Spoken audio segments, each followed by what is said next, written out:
자리에 매우 무거운 마음으로 섰습니다. 개인적으로는 두 번째 도전이기도 하지만 매우 중차대한 시기에 우리 집권당인 민주당의 원내대표 선거이기 때문입니다. 정말로 두렵습니다. 책임이 무겁습니다. 2017년 정권 교체에 이어 2020년 압도적 과반 의석에 이르기까지 우리 국민들께서는 이제 제대로 일 한번 해봐라 이렇게 기회를 주셨고, 우리는 그 성원에 보답할 막중한 책임이 있습니다. 잘해내야 됩니다. 성과로 보답해야 합니다. 그래서 국민들의 고통을 조금이라도 덜어드려야 합니다. 지금 이 순간에도 문재인 대통령께서는 단 국민 한 사람도, 단 한 명의 국민도 포기하지 않겠다, 이런 절박한 각오로 코로나 방역과 경제 위기에 대응하고 있습니다. 우리 당 역시 국민의 기대에 부응하기 위해서는 국민 한 사람의 고통도 결코 포기하지 않겠다는 절박한 각오로 일해야 합니다. 대한민국이 코로나 방역의 교과서라는 평가를 넘어 경제위기 극복의 교과서가 되는 날까지 절박한 마음으로 경제위기를 극복하고 혼신의 힘을 다해 민생을 챙겨야 합니다. 제가 원내대표가 된다면 당 정책위와 함께 경제위기 극복을 위한 과제들을 빠르게 설정하고 과제별 TF를 구성해서 해결책을 찾겠습니다.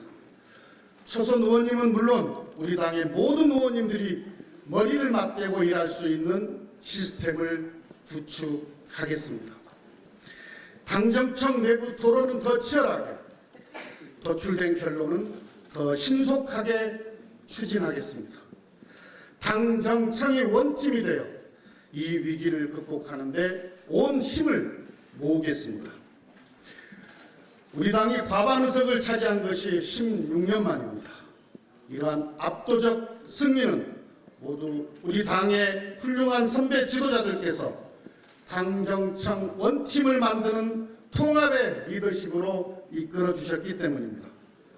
국정의 총책임자이신 문재인 대통령님을 비롯해서 추미애 이해찬 대표님, 우상호, 우원식, 홍영표, 이인영 원내대표님, 그리고 이낙연 선대위원장님, 저는 훌륭한 지도자들의 통합의 리더십을 이어받아 당을 안정적으로 이끌어 나아가고 싶습니다. 당이 안정되어야 코로나로 인한 경제 위기도 극복하고 개혁과제의 완성도 이뤄낼 수 있습니다. 저는 문재인 정부의 첫 번째 여당의 정책위 의장을 맡아 인수위 격인 국정기획자문위원회의 부위원장으로 국정과제를 설계하는 데 참여한 바 있습니다. 매우 영광스러운 일이었습니다. 그 누구보다 문재인 정부의 국정과제를 잘 이해하고 있다고 생각합니다. 지난 3년 우리 문재인 정부와 우리 민주당은 여러 어려움에도 불구하고 많은 성과를 두벅두벅 내왔습니다. 아동수당 도입, 기초연금 인상, 문재인 케어, 고교 무상교육 시행 등 국민의 삶을 챙기는 일을 하나씩 실천해 왔습니다. 문재인표 규제혁신호법, 공정거래 질서 확립 등 혁신경제와 공정경제의 기반도 구축해 왔습니다. 또한 민간인 사찰 중단, 공수처법과 검경수사권 조정 법안 통과 등 권력기관 개혁도 결코 소홀히 하지 않았고 성과도 내왔습니다. 그러나 경제 분야, 사법 분야, 정치 분야의 개혁 과제들이 아직도 곳곳에 산적해 있습니다. 경제 위기는 이제부터 시작입니다. 이미 4차 산업혁명이라는 거대한 파고를 맞이하고 있는 중에 코로나19는 더 큰 위기와 더 빠른 변화를 가져올 것입니다.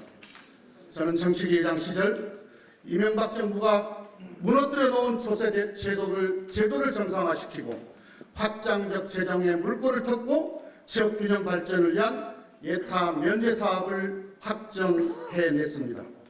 상가임대차보호법, 규제혁신 5법 등 과거부터 풀지 못했던 난제들도 해결한 바가 있습니다.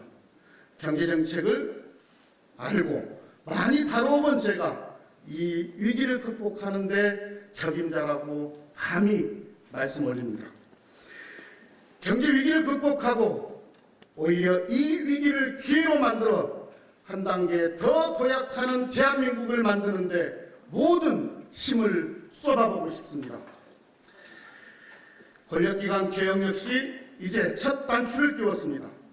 작년에 천신만고 끝에 공수처법과 검경수사권 조정입법에 성공했습니다만 아직도 갈 길이 멉니다.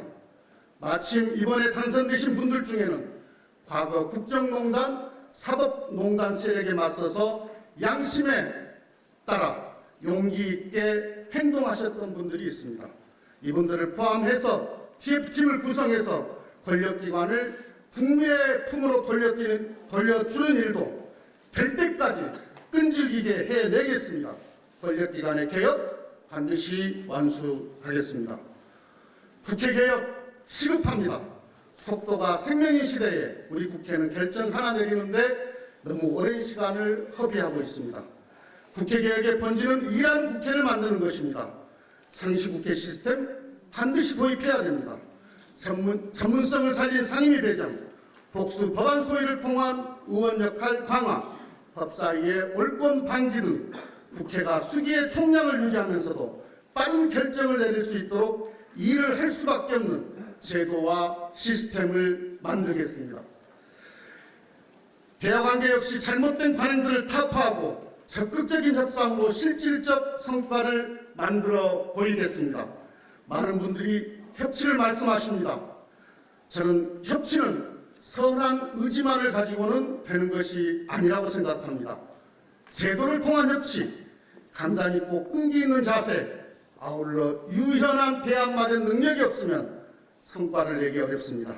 일하는 국회를 만들고 적극적인 대화 협상으로 성과를 낼 사람, 감히 김태년이라고 말씀드리고 싶습니다.